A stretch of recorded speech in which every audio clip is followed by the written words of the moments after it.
His secretary winked as she spilled coffee on my blouse. Oops. He likes me messy, she giggled, eyeing my husband like she owned him. At the board meeting, I walked in wearing a power suit and dropped the mic. Literally. I just bought 51% of the company. She's no longer his secretary. I promoted her to janitor. Enjoy the mop. His secretary winked as she spilled coffee on my blouse. The memory burned hotter than the scalding liquid that had soaked through my cream silk top just hours earlier. I stood in my walk-in closet, staring at the stained garment I'd flung over the hamper, still unable to process what had happened at Crawford Industries today. A company that once bore my DNA in every brick, policy and handshake was now a place where I, Ruby Crawford Hamilton, was treated like an unwelcome outsider. Before I continue my story about reclaiming my family's legacy, I want to thank you for joining me on this journey of rediscovery and empowerment. If stories about standing your ground and fighting for what's rightfully yours resonate with you, consider subscribing. It's completely free and connects you with others who believe in preserving what matters most. Now let's dive in. I ran my fingers over the row of power suits I hadn't worn in 15 years, each with price tags still attached. Impulse purchases for a return to corporate life that never materialized. Beyond them hung the faded photograph of my father and me standing before the original Crawford Industries building, a converted warehouse with a hand-painted sign. Dad's arm wrapped protectively around my shoulders, his weathered face beaming with pride as he held up the keys to our future. "Remember what matters, Ruby girl," Matthew Crawford would say, his voice like worn leather. "It's not about the money in the bank. It's about building something that outlasts you." My father started Crawford Industries in our garage with nothing but a second-hand drill press and unwavering determination. By the time I graduated college, the company employed over 200 people.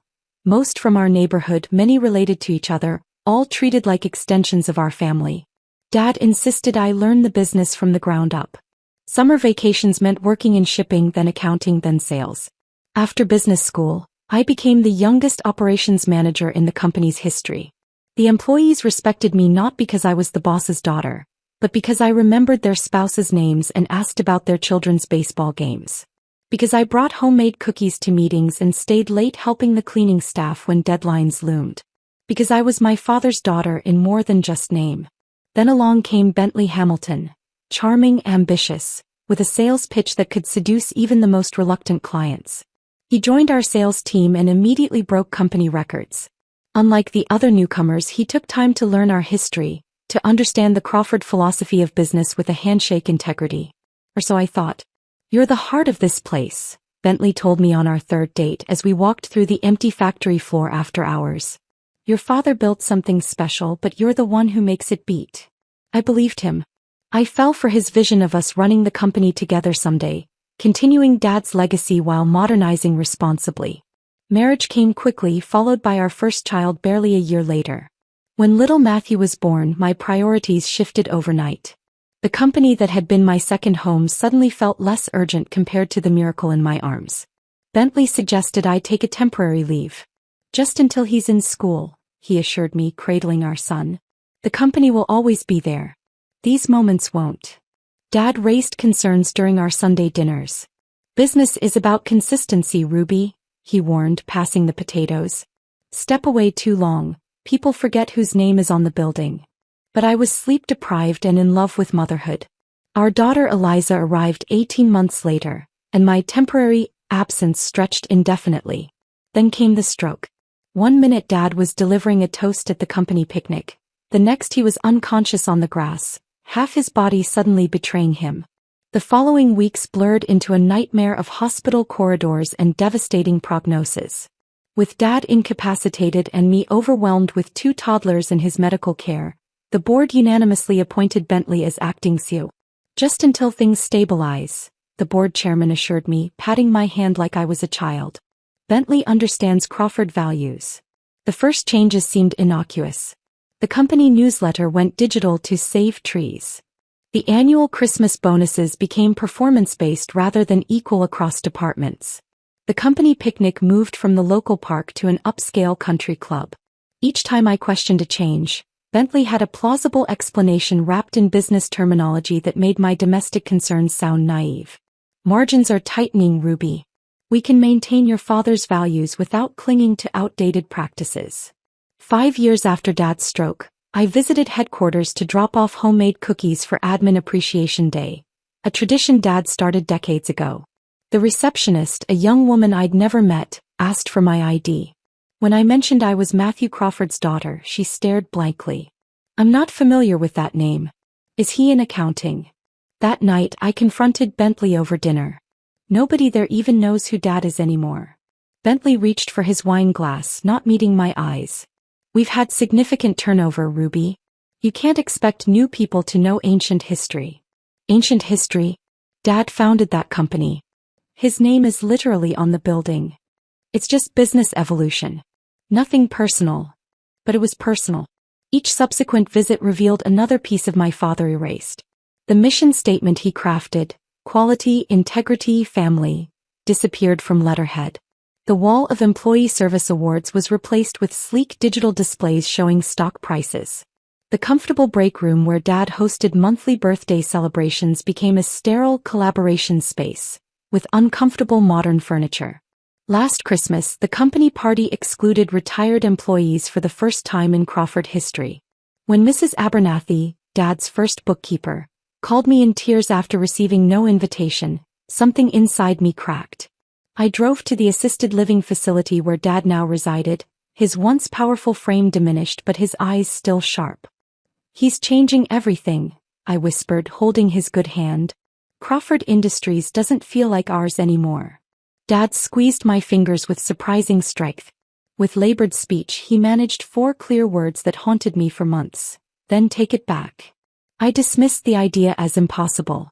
I'd been away too long. The board now consisted of Bentley's hand-picked allies. My corporate wardrobe gathered dust while I chauffeured teenagers and coordinated Dad's medical care. How could I possibly reclaim a company that had moved on without me? Then came today's coffee incident. Savannah Miller's calculated cruelty and my husband's dismissive response weren't just workplace drama. They were symptoms of how far Crawford Industries had fallen from my father's vision. As I fingered the stained blouse, Dad's words echoed again, then take it back. For the first time in 15 years I was ready to try. I woke the next morning with newfound determination, Dad's words still resonating, take it back. My first step would be reconnecting with the company. Not as Bentley's wife dropping by with homemade treats, but as a Crawford asserting her presence. I selected a simple cream silk blouse and charcoal pencil skirt, professional but not imposing, and drove downtown to the gleaming glass building that had replaced Dad's modest brick headquarters 5 years ago. The security guard at reception didn't recognize me. I'll need to see some ID, ma'am, he said, barely glancing up from his monitor. I presented my driver's license. Swallowing the bitter pill that once upon a time, every employee knew Matthew Crawford's daughter by sight. Mrs. Hamilton to see Mr. Hamilton, he announced into his phone after checking his visitor list. No, not on the schedule. Spouse visit. The word spouse carried the subtle weight of inconvenience. I was logged as a personal interruption, not a professional courtesy. The elevator doors opened to the executive floor. A space unrecognizable from my days as operations manager. Gone were the warm wood-paneled walls and family photos of employees' milestone celebrations. Everything was chrome, glass, and stark white, the air perfumed with something synthetic that reminded me of hotel lobbies. Even the lighting felt harsh, designed for alertness rather than comfort. Mrs. Hamilton. A young woman approached, moving with practiced efficiency in impossibly high heels. What a surprise. We weren't expecting you. Her smile revealed perfect teeth, but it didn't reach her eyes. Her badge identified her as Savannah Miller, Executive Assistant. She couldn't have been more than 26, with a sleek ponytail so tight it looked painful and a skirt so fitted it restricted her stride to tiny measured steps. Is Bentley available? I thought I might take him to lunch, I said, matching her polite tone while noting how she'd positioned herself between me and the hallway leading to his office. Savannah's expression flickered, almost imperceptibly, before regaining its professional veneer. He's in a conference call that should wrap up shortly. Why don't I get you settled in the waiting area? Can I bring you some coffee? The waiting area turned out to be a sterile arrangement of uncomfortable modernist chairs near the elevator. Not Bentley's office as protocol would dictate for the wife of the CEO. I'd been relegated to visitor status. Common. Sonal. Black, please, I answered, watching her retreat toward the break room. Through the glass walls, I observed her typing rapidly on her phone before preparing the coffee, her lips curled in what appeared to be amusement. Savannah returned with 2 coffee cups, handing me one while keeping the other, adorned with a perfect imprint of bright red lipstick, for herself. Mr. Hamilton should be free soon, she said, remaining standing though there were empty chairs. He's been under such pressure lately with the Anderson merger. I've been staying late most nights to help him manage the workload. The emphasis on nights wasn't subtle. Nor was the proprietary way she adjusted her blouse, drawing attention to the monogrammed cufflinks securing her sleeve, cufflinks I'd given Bentley for our 10th anniversary. I was contemplating this revelation when Bentley's laugh echoed down the hallway, that specific laugh he reserved for important clients and board members. Savannah's demeanor transformed instantly, her posture straightened, eyes brightening with anticipation. Bentley rounded the corner, engaged in animated conversation with 2 men in expensive suits. He faltered momentarily upon seeing me but recovered quickly. Ruby. What a surprise. He kissed my cheek perfunctorily before making introductions. Gentlemen, my wife. Ruby, these are the Anderson brothers, our newest acquisition partners. Savannah stepped forward with practiced grace. Your coffee, Mr. Hamilton, prepared just how you like it.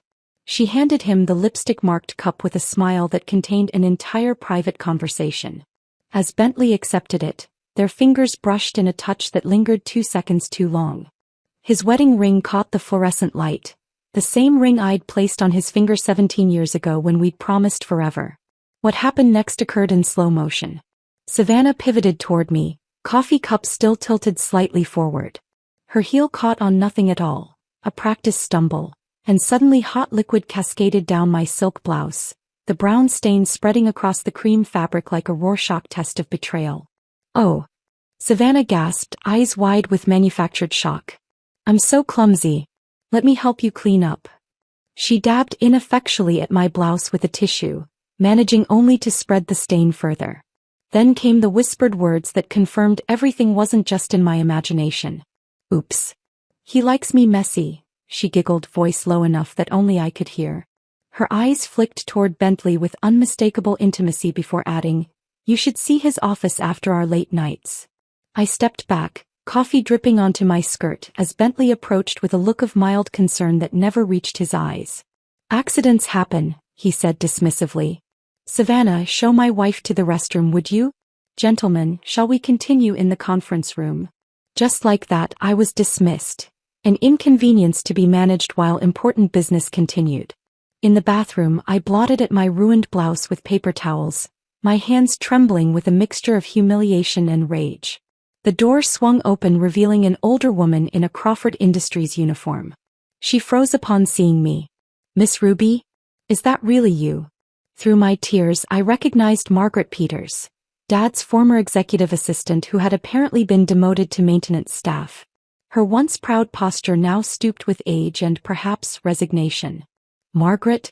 What happened to you? I asked, abandoning my blouse to grasp her weathered hands. Budget restructuring, she replied with a sad smile. Most of us old-timers got shifted around after Mr. Bentley's new team came in. Those who didn't take early retirement packages were reassigned. At least I still have health insurance for my Arthur's medications. For the next 15 minutes, Margaret filled in the gaps of my knowledge. How Bentley had systematically pushed out Dad's loyal employees, how Savannah had appeared 6 months ago and immediately established herself as untouchable, how rumors swirled about company funds being diverted to shell corporations with curious ownership structures. Your father would be heartbroken to see what's happening, Margaret whispered. The Crawford name means nothing here anymore except on letterhead. I straightened my shoulders, decision crystallizing. Do you still have access to company records, Margaret? Cleaning staff goes everywhere, sees everything, she replied with a knowing look. Nobody notices the woman with the vacuum. I need information, I said quietly. Financial records, board minutes, shareholder distributions from the past 5 years. Margaret nodded slowly. About time someone looked beneath the surface. Meet me tomorrow at Carlson's Diner, 7 a.m. Nobody from here eats at places without cloth napkins. As I drove home in my coffee-stained clothes, the humiliation transformed into cold, calculated resolve. This wasn't just about Bentley's betrayal or Savannah's cruelty. This was about my father's legacy being dismantled piece by piece. The company built on integrity was rotting from within. I made 2 stops on the way home. First to my father's attorney who had retired 3 years ago, then to the bank where Dad had established my trust fund, untouched since my wedding day. By nightfall I had assembled the beginnings of a plan. Crawford Industries might have forgotten who built it, but I was about to deliver one hell of a reminder. Carlson's Diner hadn't changed in 20 years. Same cracked vinyl booths, same coffee-stained menus, same smell of bacon grease and maple syrup. Dad used to bring me here for Saturday breakfasts before heading to the office. The familiarity was comforting as I slid into a corner booth at 6:45 a.m., ordered black coffee and waited for Margaret. She arrived precisely at 7, carrying a weathered leather briefcase I recognized as my father's old document carrier. Margaret had aged visibly in the years since Dad's stroke. Her once auburn hair now completely silver, deep lines etched around her eyes, but her posture remained military straight as she slid into the booth across from me. "You're taking a risk meeting me," I said quietly after the waitress poured her coffee. Margaret's laugh was dry as autumn leaves. "What are they going to do, demote me to cleaning toilets?" "Oh wait." He tapped the briefcase. "I've been gathering things for years. Didn't know why, just felt wrong throwing away the real Crawford history. Guess I was waiting for you to come back." She unlatched the case and passed me a thin folder. "Start with these board minutes from the last 5 years. Notice who's missing from attendance." I flipped through the documents, confusion mounting. "There are no Crawford representatives here except Bentley. Your father's stroke was convenient for some people," Margaret said, stirring sugar into her coffee. "The board was gradually reconstructed. Your family's controlling interest became diluted through some complicated stock maneuvers. I'm no financial expert, but even I could see something wasn't right. But the company is still called Crawford Industries. We still own the majority shares. On paper, maybe." Margaret slid another folder toward me. "These are property acquisitions made by shell companies that, if you look closely enough, all trace back to a holding company called BHS Enterprises. Bentley Hamilton Securities. I guessed." Margaret nodded. "With an interesting silent partner, S. Miller Investments." "Savannah Miller," I whispered, the coffee incident suddenly taking on new dimensions. This wasn't just an affair. This was a calculated business partnership. "There's someone else you need to talk to," Margaret said, checking her watch. "George Whitman." The name hit me like a physical blow. George had been Dad's best friend, our chief financial officer for 30 years and my honorary uncle. He'd taught me to drive, attended my college graduation and given a heartfelt toast at my wedding. Then he'd suddenly retired 3 years after Dad's stroke. "I thought he moved to Florida," I said. Margaret shook her head. "Live's 20 minutes from here." Bentley spread rumors about early dementia to discredit him when George questioned some financial decisions. Last I heard, he was consulting for small businesses and avoiding anything with the Crawford name. She wrote his address on a napkin. "He's been waiting for this day longer than I have." I found George's modest ranch-style home in a quiet subdivision across town. The man who answered the door bore little resemblance to the robust financial wizard who'd once commanded our boardroom. His shoulders had collapsed inward, his former wrestler's physique diminished. But his eyes, those shrewd blue eyes that could spot a discrepancy in a financial statement from across the room, lit up with recognition. "Ruby Crawford," he breathed, enfolding me in a bear hug that smelled of pipe tobacco and aftershave. "My God, you're the spitting image of Matthew in his prime." George's living room walls were covered with photos of his life at Crawford Industries. Company picnics, retirement parties, the groundbreaking for our second factory. A visual timeline of everything that had been erased from the current headquarters. "I should have contacted you years ago," I admitted as he poured us tea. "After they pushed you out." "They didn't push me out," George interrupted sharply. "They framed me. Doctored financial reports with my signature, backdated transactions, created paper trails suggesting I'd misappropriated funds. When I started investigating, Bentley offered a choice: resign quietly with my pension or face criminal charges." My hands trembled around my teacup. "And you just left? Without fighting?" George's expression darkened. I fought in my way. Been documenting everything for years, building a case. But without board support or controlling shares, I was shouting into the void. He studied my face. Something's changed. You're here for a reason. I told him about the coffee incident, Margaret's documents, the obvious affair, and the troubling financial connections between Bentley and Savannah. George listened intently, then disappeared into his study, returning with a laptop and external drive. Operation Reclamation, he said with the first genuine smile I'd seen from him. Every questionable transaction, every violated bylaw, every instance of corporate malfeasance I could document. Plus something they don't know I kept. My original employment contract signed by your father, granting me stock options that were never properly cancelled. For the next 3 hours, George walked me through his meticulous documentation. The pattern was clear. Bentley had been systematically weakening Crawford family control while enriching himself and his allies. The company's foundational values hadn't just been abandoned. They'd been deliberately targeted for destruction. Why would he dismantle everything that made the company successful? I asked. Because principled companies are harder to strip mine, George replied grimly. Every decision your father made prioritized long-term stability over short-term profit. Bentley's playing a different game. Pump up value, extract resources, move on. Before I left, George made a call to Harold Jenkins, our former production manager who now worked for a competitor. By dinner time, I had meetings scheduled with 6 former Crawford executives who'd been pushed out under suspicious circumstances. A network was forming. People who remembered what Crawford Industries stood for and wanted justice. That night, after Bentley texted he was working late, the lie now transparent, I drove to the storage facility where Dad kept personal records. I hadn't visited in years, paying the fees automatically through his trust. The security guard recognized me immediately. He'd worked briefly in our mailroom decades ago.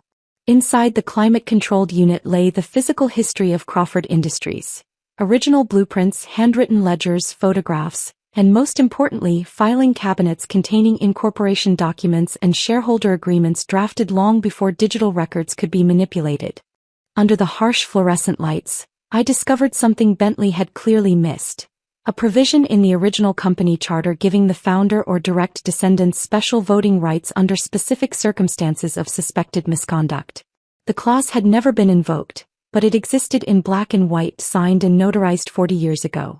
I sat on the concrete floor surrounded by my father's legacy, a plan crystallizing with each document I examined.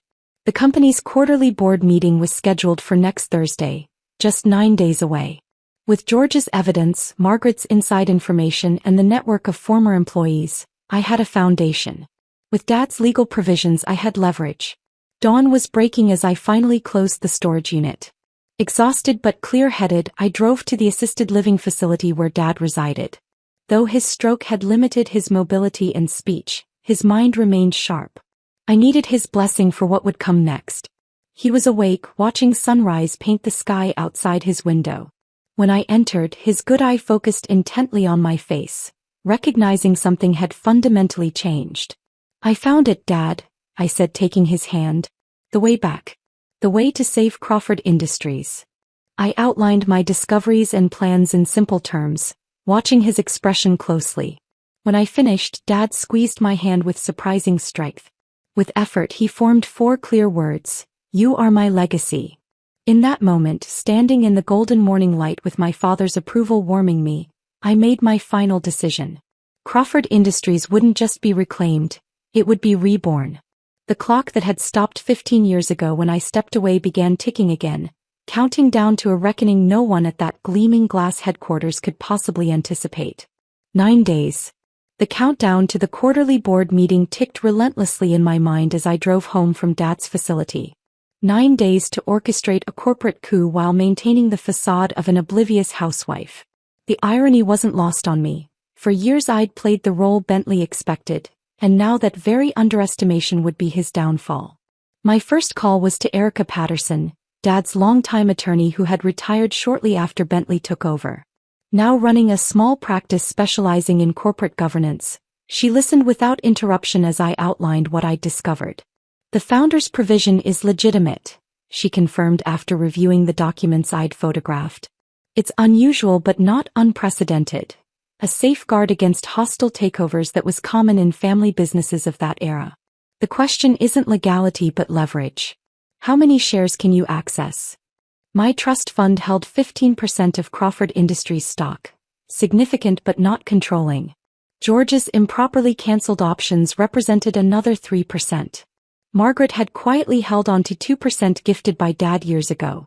The retired executives in my fledgling network controlled small percentages that collectively might reach 7%. We need 34% to invoke the founder's provision, Erica explained. And we'll need ironclad evidence of misconduct to justify using it. I spent that afternoon in Erica's office, mapping out potential allies and obstacles. By evening we'd identified a crucial target. Douglas Fletcher, the oldest-serving board member who had been Dad's banker for decades before Bentley relegated him to a symbolic role. Fletcher controls 8% through his family investment firm, Erica noted. And from what I hear, he's been increasingly uncomfortable with Bentley's direction. Our strategy took shape. I would approach Fletcher with George's evidence, appeal to his history with Dad and secure his shares for the vote. Meanwhile, Erica would quietly contact other minority shareholders who'd been sidelined in recent years. At home I maintained perfect normalcy. When Bentley returned that night, I greeted him with a gentle kiss and no mention of the coffee incident. During dinner, I listened attentively to his complaints about incompetent middle management, while silently identifying which loyal employees I would reinstate after the takeover. "You seem different," Bentley remarked, studying me over his wine glass. "More present." I smiled, channeling 15 years of acting experience as the supportive wife. "Just trying to take more interest in your work. I've been thinking about Dad's legacy lately." Something flickered in Bentley's eyes. Caution perhaps. "Matthew's condition hasn't changed, has it?" "No, just reflective, I guess. The kids are practically grown. Maybe it's time I found something meaningful to do with my days." Bentley's relief was palpable. "You should take a class. Join a charity board. Something fulfilling but flexible." His tone made clear what he meant. Something that wouldn't interfere with his life or career. The next morning, I met Douglas Fletcher for coffee at an out-of-the-way cafe where Crawford employees wouldn't venture. At 72, Fletcher remained sharp, his handshake firm as he assessed me with banker's calculated eyes. "You look like Matthew in his prime," he said, the exact words George had used. Same determination around the mouth. I presented the evidence methodically: the shell companies, the diverted funds, the systematic dismantling of Crawford values. Fletcher listened without comment, occasionally making notes in precise handwriting. When I finished, he closed his leather portfolio slowly. "I've known something was wrong for years. Couldn't prove it, and my protests were consistently outvoted." He fixed me with a penetrating stare. "What exactly do you want from me, Ruby?" "Your proxy at the board meeting next Thursday. And your word that you'll keep this conversation confidential until then." Fletcher considered for a long moment. "Matthew saved my bank during the savings and loan crisis when everyone advised him to pull his accounts. Said he valued relationship over interest rates." He nodded once, decisively. "You have my proxy." Day by day our coalition grew. A retired vice president pledged his shares. So did a former plant manager. 3 regional sales directors who'd been pushed out during restructuring eagerly joined our cause. By day 5 we controlled 29%, tantalizingly close to the threshold needed. Meanwhile I lived a double life with increasing difficulty. While preparing family dinners I took coded calls from Erica about stock acquisitions. While doing laundry I studied corporate bylaws. While Bentley slept I emailed strategic documents to our growing team of allies. The charade nearly collapsed on day 6. I was reviewing confidential financial records in my home office when Bentley returned unexpectedly from work. I barely had time to switch screens before he appeared in the doorway. "What are you working on so intently?" he asked, loosening his tie. "Planning Dad's 75th birthday," I lied smoothly.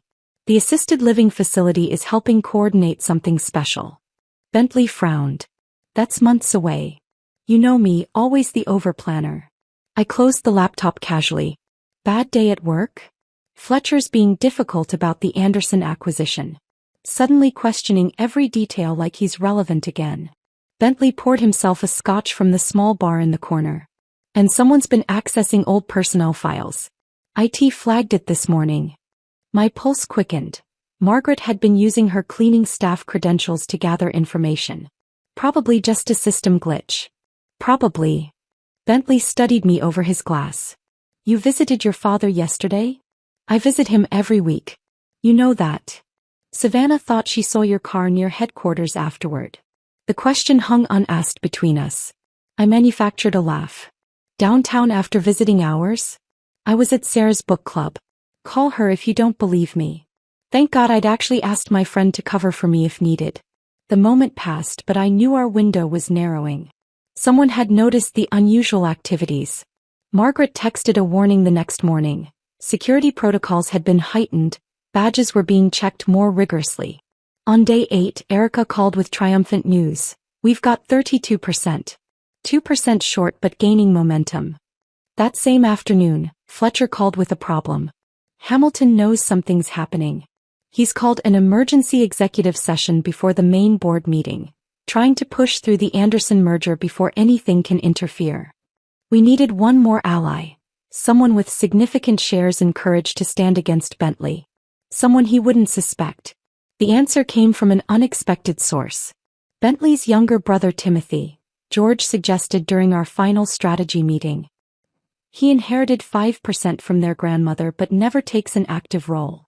He and Bentley haven't spoken in years, some dispute over family property. Would he help us? I asked. George's smile was wolfish. Bentley blocked his application to work at Crawford straight out of business school. Said nepotism would look bad, right before promoting his college roommate to vice president. The night before the board meeting, I made the pivotal call to Timothy Hamilton from a burner phone. He listened silently to my proposition, asked 3 incisive questions that confirmed his business acumen, then simply said, "Email me where to sign." With Timothy's shares we controlled 37%, enough to invoke the founder's provision and force a comprehensive vote on leadership. The final evening I stood before my closet contemplating the battle uniform for tomorrow's war. The power suits still bore price tags, preserved in plastic for a return to corporate life that had never materialized, until now. I selected a charcoal gray suit with subtle Crawford blue pinstripes. Dad's favorite color, incorporated into every company logo until Bentley rebranded with sleek silver. I laid out crisp documents in my briefcase. Original papers from Dad's storage unit, George's meticulous evidence, partnership agreements, proxy authorizations. Then I added one final touch. Dad's old fountain pen, the one he'd used to sign the original incorporation papers 40 years ago. In the bathroom I studied my reflection as I applied subtle makeup and styled my hair into a professional updo. The woman in the mirror wasn't the comfortable housewife who'd spent 15 years on the sidelines. This was Ruby Crawford re-emerging, the heir apparent who'd once known every employee's birthday, the operations manager who could recite production numbers from memory, the daughter trained from childhood to lead. "Who are you talking to?" Bentley asked from the bedroom, hearing my whisper. "Just myself," I called back. "Finalizing plans for Dad's appointment tomorrow." Another lie, but the last one. By this time tomorrow, truth would be the new currency at Crawford Industries, and its rightful guardian was ready to take her place. Morning arrived with crystalline clarity. I'd barely slept, but adrenaline provided all the energy I needed. Bentley had left early for pre-meeting preparations, his kiss on my cheek perfunctory, distracted. He had no idea it was goodbye. I dressed methodically, the charcoal suit with Crawford blue pinstripes, a simple white blouse, my mother's pearl earrings, low heels that wouldn't compromise my mobility or confidence. The woman in the mirror looked both familiar and strange. The girl who had once been Matthew Crawford's heir apparent now matured, tempered by years of silent observation. The Crawford Industries headquarters gleamed in the morning sun as I parked in a visitor spot. This time I didn't approach the front desk or announce myself. George waited by the service entrance, employee badge clipped to his jacket. "Margaret cleared our access," he whispered, ushering me toward the freight elevator. "Security protocols were changed last night, but she has a friend in IT who made sure our credentials still work." We rode silently to the executive floor, emerging into an empty corridor.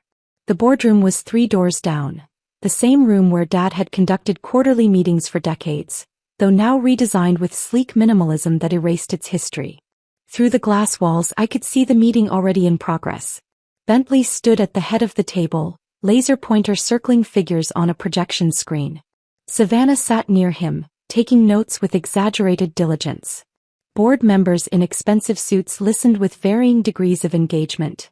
Fletcher checking his watch, Timothy Hamilton examining his fingernails with studied indifference. "Ready?" George asked softly. I nodded, clutching Dad's fountain pen like a talisman. We entered without knocking. The pneumatic door hissed open, creating an instant vacuum of silence as heads turned toward the interruption.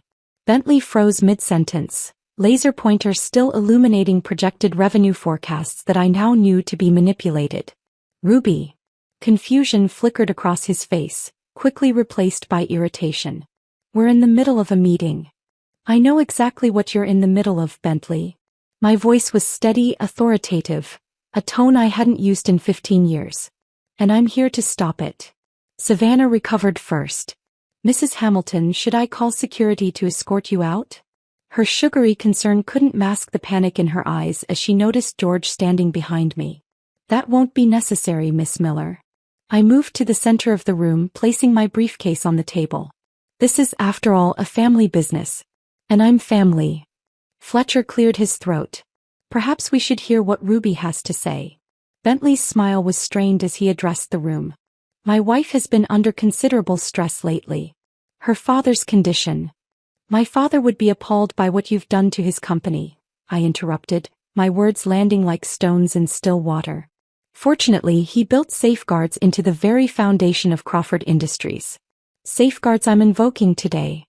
I removed the original company charter from my briefcase, sliding it toward the center of the table. Article 7, Section 3. In cases of suspected corporate malfeasance, the founder or direct descendants may call for a comprehensive leadership vote with special weighted voting rights for founding shares. Timothy Hamilton leaned forward, poorly concealing his smile. "I believe that requires significant shareholder support." "It does," I agreed. 34% to be precise. I placed a stack of proxy statements beside the charter. "I control 37% as of this morning." Bentley's face drained of color. "That's impossible. You only have 15% through my trust," I finished for him. "Plus George's improperly cancelled options, Margaret's holdings, several retired executives' shares, Fletcher's family investment block, and," I paused for effect, "your brother Timothy's 5%. Timothy raised his coffee cup in mock salute as Bentley's head whipped toward him. "You wouldn't," Bentley hissed. "Already did." Timothy shrugged. "Family loyalty, something you might want to study up on." Savannah shot to her feet. "This is ridiculous. You can't just walk in and—" "Actually she can," Fletcher interrupted, pointing to the charter. "I've reviewed the provision. It's legally binding." The next 30 minutes unfolded with surgical precision. George presented evidence of financial irregularities, including documentation of the shell companies controlled by Bentley and Savannah. Fletcher confirmed that funds had been diverted from employee pension accounts. Timothy revealed that the Anderson merger would have triggered massive executive bonuses while devaluing existing shares. Throughout it all, Bentley's expression cycled through disbelief, anger, and finally desperate calculation. When the evidence presentation concluded, he attempted one last stand. "This is a witch hunt based on outdated sentimentality," he argued. "Crawford Industries needed modernization to survive. Without my leadership, this company would have collapsed years ago." "Interesting perspective," I replied, opening the final folder from my briefcase. "These are the true financial projections for the last quarter, not the manipulated versions you've presented to the board. The company has been profitable despite your asset stripping, not because of it." The vote was swift and decisive.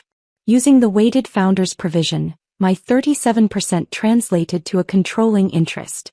Within minutes, Bentley was removed as CEO, pending a full financial investigation. An interim leadership committee was established with Fletcher as chairman and me as acting CEO. Bentley stood frozen as his corporate kingdom collapsed around him. "You planned this all along," he said softly, dangerously. "All those years pretending to be content as a housewife." "No," I corrected him. I trusted you all those years. Until last week when your secretary winked as she spilled coffee on my blouse. Oops. He likes me messy, she giggled, eyeing you like she owned you. Savannah's face flamed as heads turned toward her. That moment crystallized everything wrong with what you'd done to Crawford Industries, I continued. It wasn't just about our marriage. It was about the legacy you were destroying. Security arrived to escort Bentley and Savannah from the building. As they reached the door, I made one final announcement. Miss Miller, you're not fired. The surprise on her face was almost comical. Crawford Industries has always valued loyal employees. You'll be reassigned to facilities management, effective immediately. Margaret will show you where to find the cleaning supplies. After the meeting adjourned, I stood alone in the boardroom, emotions finally catching up to me. The victory felt hollow without Dad witnessing it. My marriage was over. My children would have questions I wasn't sure how to answer. My phone buzzed with a text from my daughter. Mom, what's happening? Dad just called sounding weird. Reality crashed down. Corporate coups made for clean narratives in business journals, but messy aftermaths in real life. I'd reclaimed my birthright but lost my partner of 17 years. Right or wrong, necessary or not, there would be collateral damage. I spent the afternoon in meetings with department heads, many of whom regarded me with suspicion born from years of Bentley's leadership. Some were relieved, others resistant. All needed reassurance that Crawford Industries wouldn't undergo yet another traumatic transition. We're not tearing down, I told them. We're remembering. Quality, integrity, family. Those aren't outdated concepts. They're competitive advantages when applied correctly. By evening, the press had gotten wind of the leadership change. My phone buzzed constantly with calls from reporters, family, friends, and lawyers. I ignored them all, driving instead to the assisted living facility where Dad waited. The sunset painted his room in amber light as I entered. He was awake, alert, somehow sensing this wasn't a routine visit. I knelt beside his chair, taking his hand in mine. It's done, I said simply. Crawford Industries is ours again. Tears pooled in his good eye. With tremendous effort, he lifted his hand to my cheek in a gesture of both pride and comfort. He understood the cost of today's victory. He'd always understood that true leadership required sacrifice. Worth it? He asked, the two words clear despite his impaired speech. I thought of the company culture that would be restored. The employees who would be treated with dignity again. The business practices that would once more prioritize quality over quick profits. The legacy that would continue for another generation. Yes, I answered, squeezing his hand. Worth everything. As darkness fell outside his window, I described my plans for the company's future. Plans that honored its past while embracing necessary evolution. Dad listened intently, occasionally nodding or squeezing my fingers in approval. Tomorrow would bring complicated conversations with my children, divorce attorneys, and resistant executives. The road ahead contained both restoration and reinvention.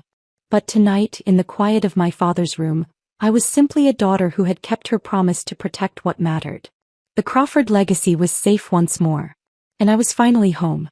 If you enjoyed Ruby's journey of reclaiming her family's legacy, please hit subscribe and the notification bell to never miss another story. Drop a comment below sharing what you would have done in her situation. Thanks for reading.